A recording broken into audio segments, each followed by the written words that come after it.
एक बार महाराज कृष्णदेव राय तेनालीराम से इतने नाराज हो गए कि उन्होंने उसे अपनी शक्ल न दिखाने का आदेश दे दिया और कहा अगर उसने उनके हुक्म की अवहेलना की तो उसे कोड़े लगाए जाएंगे।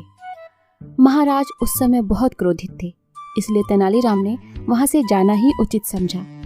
अगले दिन जब महाराज दरबार की ओर आ रहे थे तो तेनालीराम से चिढ़ने वाला एक दरबारी महाराज को तेनालीराम के खिलाफ भड़काता जा रहा था। वह महाराज से बोला, आज तो तेनालीराम ने आपके आदेश की अवहेलना की है।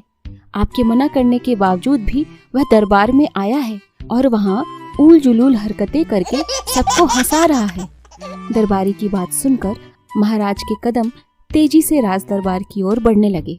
राज दरबार पहुँचते ही महाराज ने देखा कि तेनालीराम ने अपने मुख पर मटका पहन रखा है, जिसमें आँख की जगह 2 छेद बने हुए हैं।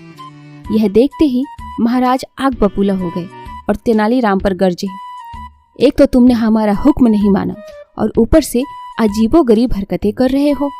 अब तो तुम कोड़े खाने के लिए तैयार हो जाओ। जैसे ही महाराज ने ये कहा, तेनालीराम के विरोधी बहुत खुश हुए, लेकिन तभी तेनालीराम बोला, महाराज, मैंने तो आपकी किसी आज्ञा को उल्लंघन नहीं किया है। आपका आदेश था कि मैं आपको अपना चेहरा ना दिखाऊं। क्या आपको कहीं से मेरा चेहरा दिख रहा है? यदि ऐसा है तो जरूर उस कुम्हार ने मुझे फूटा हुआ मटका दे दिया है। तेनालीराम की बात सुनते ही महाराज का गुस्सा छूमंतर हो गया और उनकी हंसी छूट पड़ी। वे बोले, किसी ने सच ही कहा है कि बेवकूफों विदूषकों पर नाराज होना व्यर्थ है। अब इस मटके से मुंह को बाहर निकालो और अपने आसन पर बैठ जाओ। तेनालीराम के विरोधी फिर से मन मारकर रह गए।